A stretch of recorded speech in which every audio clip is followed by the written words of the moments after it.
Welcome to the Madison Miller Podcast special edition show.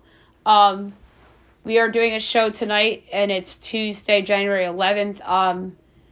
The reason why I'm here tonight recording a special show is because the New York Football Giants have fired head coach Joe Judge after reports were saying yesterday morning that they were going to keep Joe Judge, but it turned out that report by Josina Anderson was incorrect. And Ian Rappaport broke the news around dinner time that Joe Judge has been relieved of his duties by the New York Football Giants.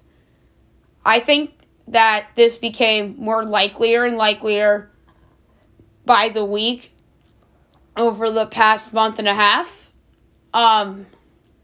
Just that things he's been doing in games, players that have given up on the team, players that have spoken out about Joe Judge and criticized him, and there's been players that retired, that are like practice squad players, like in the preseason, that like retired and like slammed Joe Judge. He was not liked by other coaches. His reputation went from decent to terrible in a 1-year span, and Giants owner John Mara, I think, did the right thing here by pulling the trigger and firing Joe Judge. I've been a big critic of John Mara on my podcast over the past couple of seasons. I mean, I think the start of the downfall of the abyss that they've been in right now was really Odell Beckham Jr. was the start of it, and they just never really recovered from it. It's like the stink of him is still there in a way. They draft Odell Beckham Jr. over Aaron Donald, by the way, who has been Pro Bowler year after year after year, as Odell was picked 12th and Donald was next by the then St. Louis Rams. And that made the Giants into believing that Eli Manning was still an elite-level quarterback. Then 4 years later, they draft Saquon Barkley second overall after a dismal 3-13 season. I want to say they went 3-13 that year. And instead of a quarterback like Josh Allen or Sam Darnold, although Sam Darnold obviously has flamed out, Josh Allen's a perennial Pro Bowler at this point, and Lamar Jackson, even for that matter, too, that the Giants passed up on. But they had a second first-round pick, and they could have picked him with that pick, and instead they took DeAndre Baker. Was that same draft? They took DeAndre Baker over Lamar Jackson? It might have been the same draft. I don't remember. Let's see. No, DeAndre Baker was the same draft as Daniel Jones. My bad. So, yeah, they passed on Lamar too, but not that Lamar has been elite level other than his MVP season. But Josh Allen, I think, is going to be a perennial Pro Bowler, and the Bills hit a home run with that selection, and the Giants obviously struck out with Saquon Barkley because of his health and ability to stay on the field, and he really hasn't been consistent. And the poor offensive line certainly did not help that cause, and that decision to keep Eli Manning around really haunted the franchise for a long time.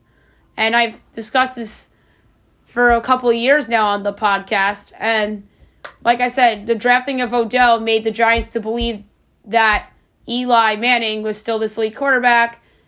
They try to rebuild the team around him to give it one last hurrah, one last kick at the can, and it never worked out. And then they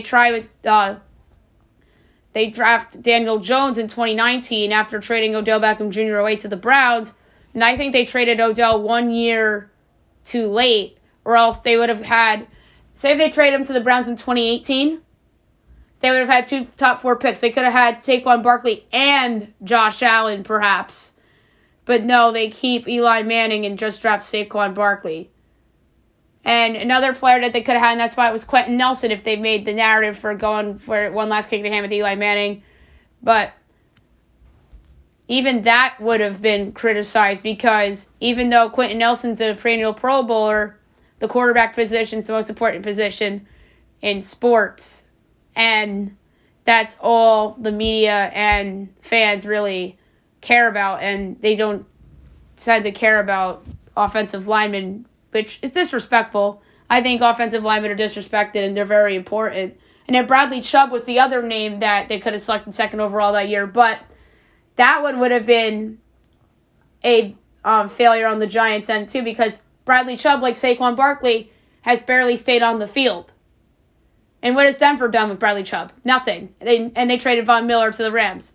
So Denver's in a similar spot as the Giants as an organization, but this is like a Giants podcast, and maybe we'll talk about other things later on, because I'm going to have my friend Jeff Burns on the podcast of the Daily Gallop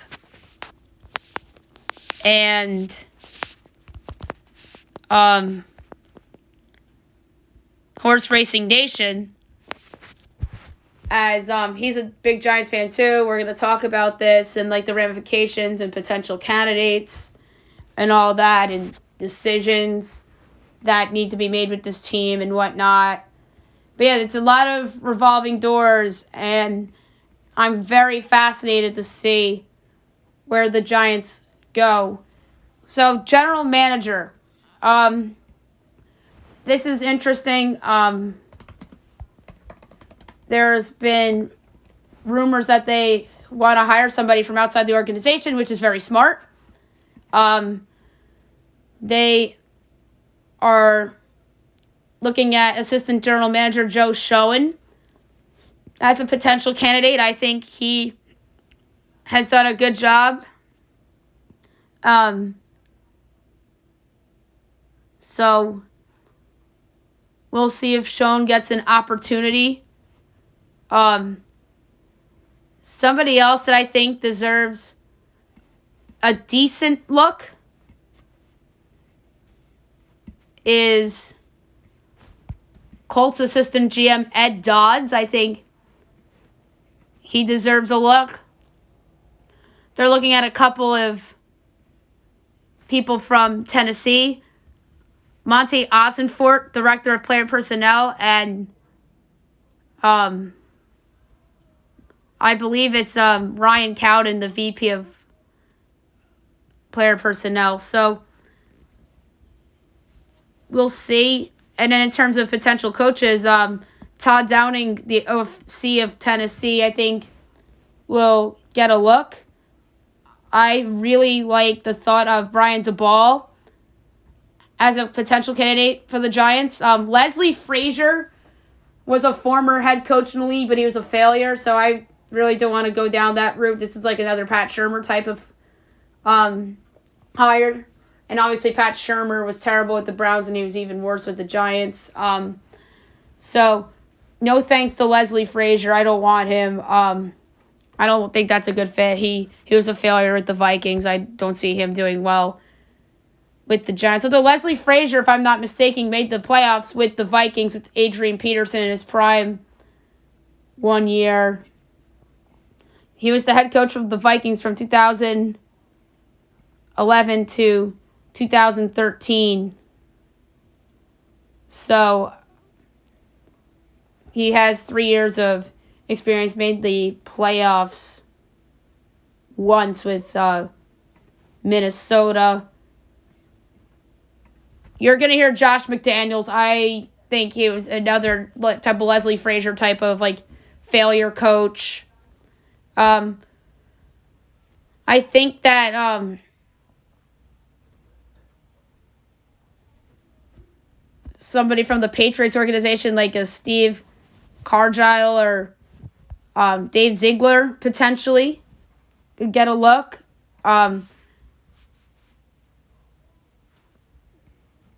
Maybe Duke Tobin of Cincinnati. I think that someone that should get a look for a potential job with the Giants is like Brian Sanders of the Rams, or offensive coordinator Kevin O'Connell from the Rams. Their defensive coordinator Raheem Morris was a former coach too, I believe. He was an assistant coach, an intern coach with the Falcons. He was the intern head coach for the Falcons. So, I don't know if I would like Raheem Morris as a potential candidate, but Kevin O'Connell intrigues me. Anybody that works for McVay has had success. You've seen it with Zach Taylor. Brandon Staley, we need to wait and see with him. I think that he didn't do the best of jobs. I like his offensive coordinator, Mike Lombardi. Or Joe Lombardi, my bad. Mike Lombardi, obviously. Not in the league anymore. As last time he was in the league was a Patriots assistant to coaching staff back in the 2014-2015. I just said the wrong name. That's bad on my part. Joe Lombardi is a guy that intrigues me for the head coaching position. Matt LaFleur's offensive coordinator, Nathaniel Hackett. It's interesting, and obviously Matt LaFleur was an assistant under Mike Vrabel in Tennessee, and Mike Vrabel's a fantastic coach. We talked about that earlier. Nathaniel Hackett's a good call. Joe Barry's done a great job with that Packers defense. And no thanks on Kellen Moore. I do not think that he would be someone I would like. Or Dan Quinn.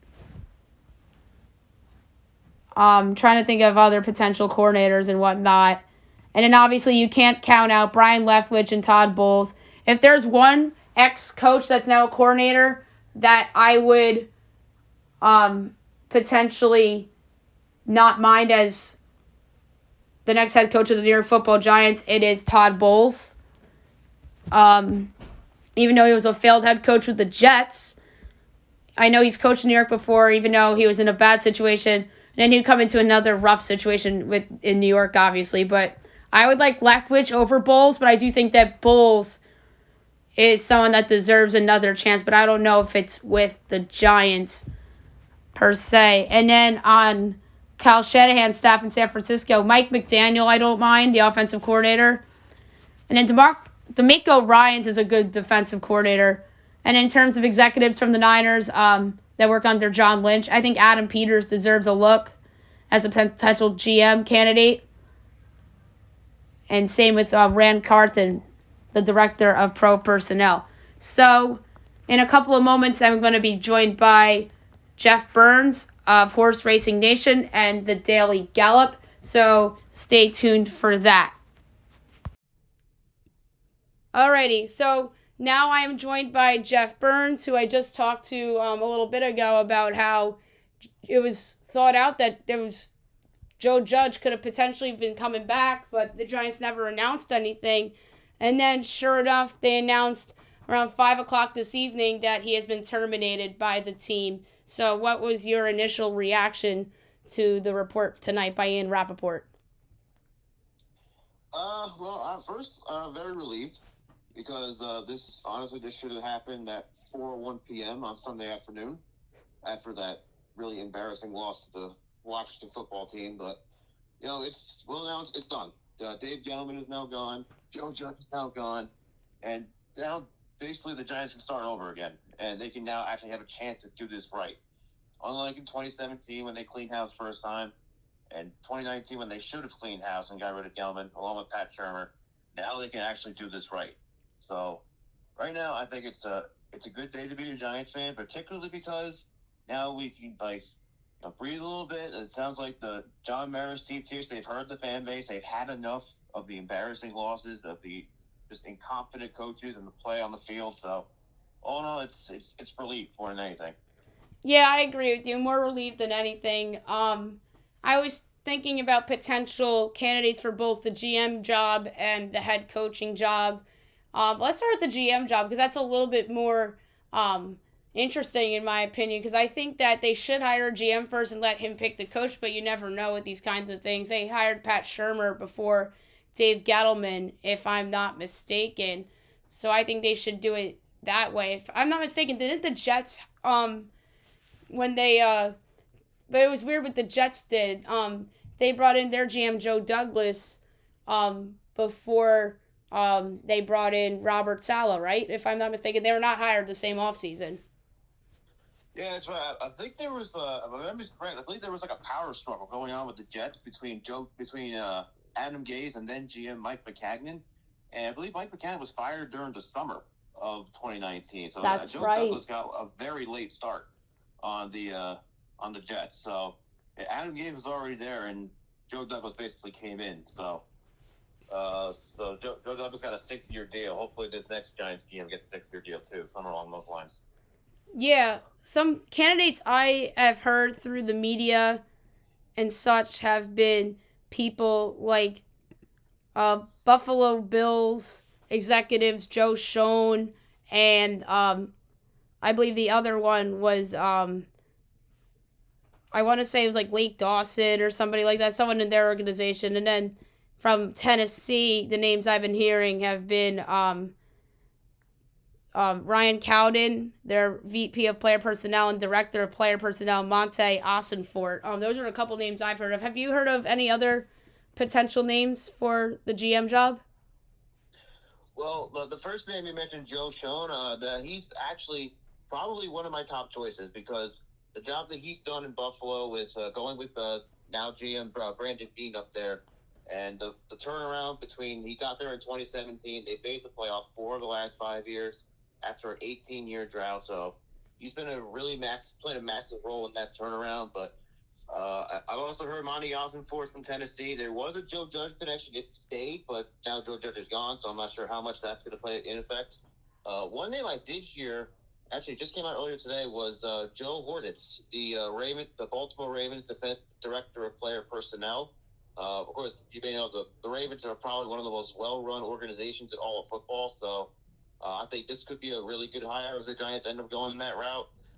There's also 49ers assistant GM Adam Peters. Yep. Who's John Lynch's right-hand man. They've had a really good draft slate over the last few years, coming from the Kyle Shanahan tree, so certainly that could be a name to watch.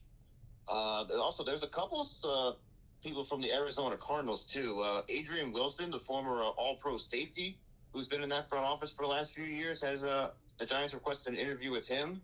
Interesting. Also, one name I think that could actually be a really interesting dark horse is Ryan Pohls. He's currently the Chiefs executive director of player personnel. And he's been in the organization for over 10 years now. So he's been through a lot of turnover and a lot of success over there. One thing that could intrigue the Giants is that Pohls actually was a graduate of Boston College, looking at his resume. And John Mara, and he's, I believe, a Boston College guy. Tom Coughlin was a Boston College guy. So certainly there could be a connection there. So all I can say is this about this GM search. The names that I've seen, I believe there's now 9 candidates that they've requested interviews for. It's a lot more people than they requested back in 2017 when they hired Dave Gettleman. So this GM search is already like 100 times better than what the last process. Oh, I agree with you 100%. And I don't think Kevin Abrams is getting promoted either because that's what Joe Judge wanted. I won't be shocked if Kevin Abrams is fired, honestly. I believe I saw there was a report out this morning, I believe, that he's not even getting an interview. I think he's gone. Wow. So I believe it was Albert Breer who reported, I don't know, it was either late last night or early this morning, that Kevin Abrams is not even going to get an interview. He's not even being considered for the GM job. That's crazy. But I'll say this. If the Giants thought that they could pass Joe Judge and Kevin Abrams on to this fan base, they would have revolted. Oh my God, yeah. Yeah, it would have been a lot worse than the Eli Manning benching in 2017. So, luckily, they're not going that route. Yeah. Honestly, it wouldn't surprise me if Kevin Abrams is, honestly, even employed with the Giants in the near future. I agree. I think he's probably fired. I can't believe they didn't even consider him because a lot of people thought that he was going to get promoted into that position, but nope, doesn't look like it. How about head coaching possibilities? We were talking about Buffalo's front office earlier. I love their offensive coordinator, Brian DeBall, who's done a great job helping develop Josh Allen over the past couple of seasons. To me, him and Brian Leftwich of Tampa Bay are 2 of my top candidates for the job. Who do you like as a potential fit? Well, I'm a big fan of Brian Dable. I think he should have been a head coaching candidate in last cycle. I was a little surprised he wasn't. But if Joe Schoen is hired as the Giants GM, there's a good possibility he could bring Brian Dable with him from Buffalo. And I think that would be an interesting combination. Also, Ken Dorsey, who's the quarterback's coach, could be the offensive coordinator. That's a rumor that's going around. But other names could possibly be maybe Kellen Moore, the Cowboys offensive coordinator. The job he's done down there has been really good. And maybe even Dan Quinn, the Cowboys defensive coordinator, could possibly get another chance. I like to see the Giants maybe go out and interview him. I mean, the job he's done with that Cowboys defense has been remarkable this year.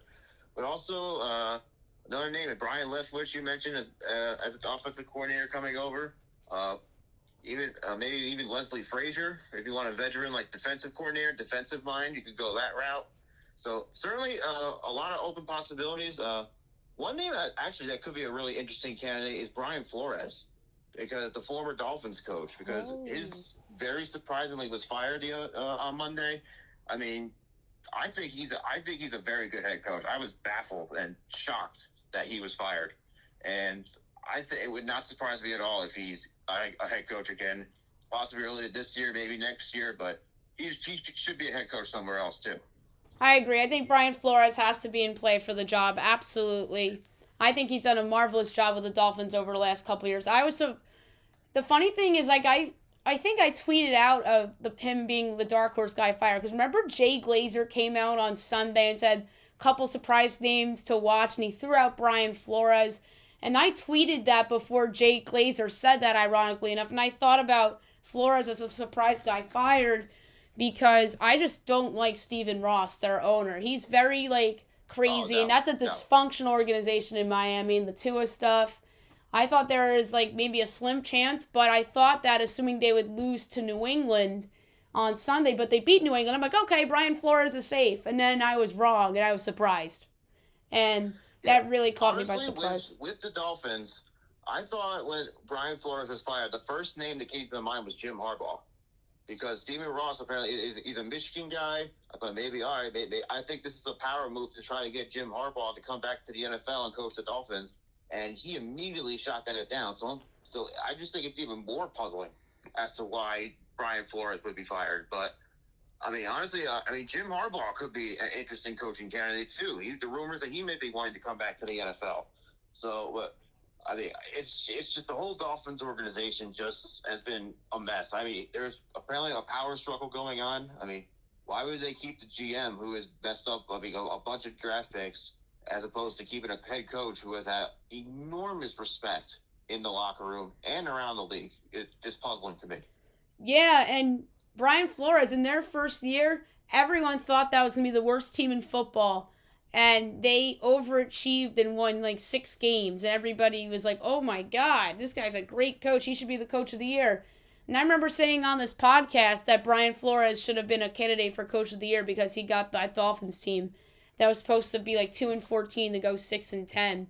And then he almost made the playoffs the past 2 years with Tua as his quarterback and Ryan Fitzpatrick. So do I think Brian Flores deserved to be fired? No, but the reason why I thought it was a potential possibility is because of Stephen Ross. Like I said, I just think he's just a dysfunctional, crazy owner, kind of like John Mara and some of the other owners we have, like Dan Snyder.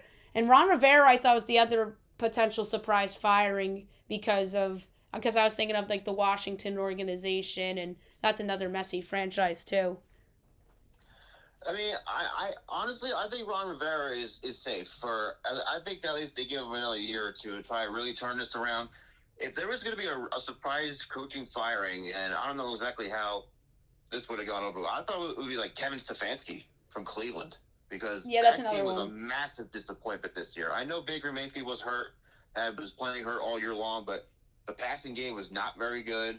I mean, they underachieved big time this year, considering the expectations. So I think Kevin Stefanski, I know he's safe this year, but if this happens again next year, I won't be surprised if he's on the hot seat.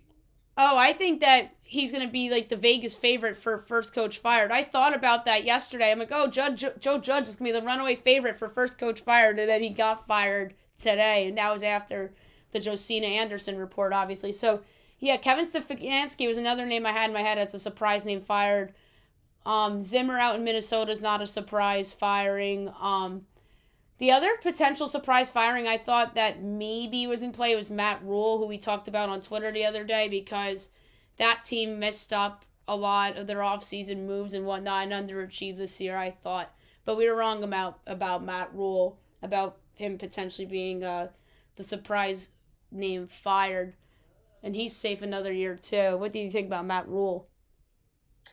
Well, considering that apparently a lot of Giants fans were very disappointed we didn't get Matt Rule, I think it's safe to say that we're happy we didn't get him because it looks like a train wreck down there in Carolina right now. I think, honestly, it won't surprise me if he's fired in season next year if they keep underachieving because, I mean, they traded for Sam Darnold. They could get something out of him. That he gets hurt, he's massively underachieving. I mean, first of all, Sam Darnold stinks. Yeah. I think he's a backup quarterback in this league. He's not very good. He can't stay on the field. And primarily, I mean, it was a terrible move. The Panthers gave up a second round pick to get Sam Darnold. That's a terrible move on their part. And considering if he can't stay, I don't know if he's gonna stay in Carolina next year, if he's gonna go somewhere else, they trade him away again. But it was a bad move on their part, and it cost them dearly. Oh yeah. So I think everybody's gonna be on the hot seat next year. Not only Matt Rule, but the GM as well. Oh, absolutely. And that's another team that Dave Gettleman hurt pretty bad, too. Oh, well, don't forget, his last draft pick in 2017 was Christian McCaffrey. That's true.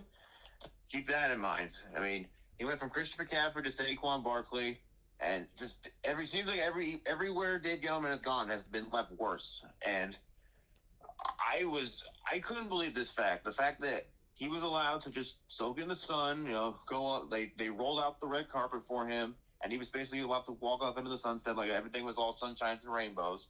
And then, meanwhile, they had no problem firing Jerry Reese, their two-time Super Bowl winning GM. I mean, did he deserve to be fired, Jerry Reese? Yes, I believe so. But the fact that they just let him go and gave Dave Gettleman this pomp and circumstance treatment, I think was just awful in my mind. Oh, I agree with you for sure about the Dave Gettleman thing. You mentioned Sam Darnold. We have yet to mention the name Daniel Jones, who was hurt the final 4 weeks of the season. And that's a great what if of the season. If he didn't get hurt, do you think Joe Judge is still the coach? Because maybe they win a game. I'm not the biggest Daniel Jones fan, you know that, but Mike Glennon and Jake Fromm are so much worse than Daniel Jones. Maybe the Giants would have won one game with Daniel Jones, and maybe Joe Judge would have been safe. So that's like the great what if. What do you think would have happened if Daniel Jones didn't get hurt? Do you think Joe Judge survives or no? I think it would have depended on how he plays, because let's not kid ourselves. I mean, Daniel Jones he was playing maybe a little bit better, but he was still underachieving. And honestly, even if he had won one more game, I mean, I don't know if that press conference still happened. I mean, that QB sneak on 3rd and 9 inside the 5-yard line still happened. I mean, Joe Judge primarily talked his way out of the job. So I don't know if Daniel Jones would have saved him. And when you look at Daniel Jones now, you got to think everything is on the table. I mean, he could be traded this offseason. They could draft some new quarterbacks. I mean, Daniel Jones is probably not feeling very great today, honestly, seeing this news. Now that the GM that picked him is retired and the head coach that gave him all the support is now basically gone. So, yeah, I'm Daniel Jones. I mean, I'm maybe a little bit worried about what my future holds. Yeah, that would be interesting. What if the Giants got a 2nd-round pick for Daniel Jones, like how Carolina gave up the 2nd-round pick for Sam Darnold or something like that? What? Well, if Sam Darnold can get a 2nd-round pick, then Daniel Jones should at least get a 3rd or maybe even a 2nd again, because like I said, Sam Darnold stinks. And if Carolina was willing to pay all that for Sam Darnold, then I feel like a team could go out there and pay something for Daniel Jones, because when he does have talent, but the problem is he's just too inconsistent. And maybe a team out there can unlock his potential, but I don't think it's coming with the Giants. Yes, I agree with that. Maybe. I think that there's a possibility that they trade him in the offseason. Saquon Barkley, to me, is probably the most likely player traded from the roster. What would you say? Do you think it's him or somebody else? Yeah, Saquon is a little iffy to me because he does have the Giants did pick up his 5th-year option next year, so he's coming back. I don't know exactly how many teams out there are willing to pay for. I think it's like $7 million for his fifth-year option, or maybe a little bit more than that. But I mean, could he be traded this offseason? I could see it. I mean, one team that intrigues me is the Buffalo Bills because they really don't have a running game, and I mean, who knows if Joe Shane comes over? I mean, there's a connection there. So, I mean, I can see Saquon getting traded. Honestly, it totally would not surprise me, depending who the GM and head coach is, if we see a total turnover of this roster next year. Because there's a lot of people on big contracts. The Giants don't have a lot of cap space next year. They're really not in a great position to get at free agents. So, guys like Saquon, Daniel Jones. I mean, I would say Sterling Shepard, but he did have the Achilles injury, so that's probably going to hurt a little bit. He could be a cap casualty. So I think the Giants are in for a lot of turnover this coming offseason. Oh, I agree with you very much. I think that they're in for some big turnover this offseason. What about somebody like a Leonard Williams type? Do you think he would potentially be like a cap casualty? I don't know if he's going to be a cap casualty. I could see a scenario where he could be traded. I mean, I don't know. Maybe you could get something back for him. But I believe he has like a $21 million cap hit next year. I don't know exactly how that's going to be, what his trade value would be. But I think the Giants I think they could ride it out with Leonard Williams maybe for one more year. Then the dead cap could go down in 2023. But yeah, he's honestly right now. I think as long as I don't know what exactly the definitive answer would be on Leonard Williams. I think they could ride it out for one more year, which I think is the most likely scenario. But I think right now all options are on the table. I agree. I think they're one of the more interesting teams of the offseason for sure. And I think a lot of it is going to be dependent on the GM and head coach and who they pick to fill those positions. So before we go, tell us a little bit about like what's next for horse racing before we head into like Kentucky Derby season. Well, Derby season is underway right now. There have been a couple of prep races. There have been some stuff going on, but right now we have the Pegasus World Cup coming up at the end of January at Gulfstream Park. The Breeders' Cup Classic winner, Nick Sco, is expected to be in there, along with the Breeders' Cup Dirt Mile winner, Life is Good. So should be a very exciting matchup. Probably the first big event on the horse racing calendar for the year. So right now, Derby season is going to get the full swing going into the month of February. So good times ahead. Yes, I think there will be good times ahead in horse racing too. And of course, we'll have you on like when it gets closer to the Derby and whatnot. Maybe we'll have you on sooner than that to talk about who the Giants picked to fill in those big time positions. So it was a pleasure to have you on tonight on what is a crazy night in Giants land, and hope to have you on soon. Thank you, Madison. Good to talk to you again, and hopefully this is the beginning of a new era for the Giants. Absolutely. Have a good one. Thank you. And that was Jeff Burns on the Giants general manager and head coaching searches. And we also discussed a little bit about Brian Flores' firing as well and how dysfunctional the Miami franchise is and who else we thought were the surprise names that Jay Glazer was referring to on Sunday about who could have potentially been fired. Maybe I'll have Derek on tomorrow to discuss this and potential candidates as well. Or maybe my friend James Celestin, who hasn't been on in a while. Jeff Maglicetti used to cover the Giants. Now he covers the Jets, but he would be a good get to have on for this.